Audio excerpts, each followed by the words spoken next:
Ayan guys, oh. Ito yung santol. Sinigang na bangus sa santol.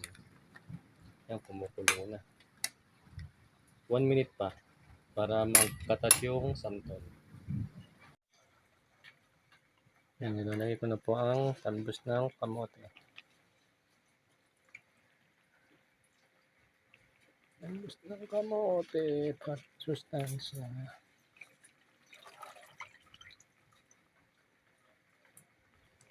Ayan. Yummy. Sinigang na bangus sa santol. Talbos ng kamote.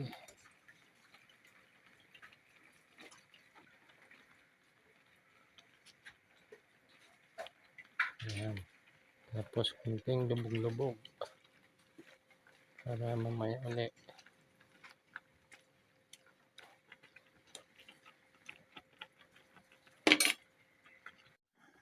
Ayan guys, ito na yung dahon ng kamote.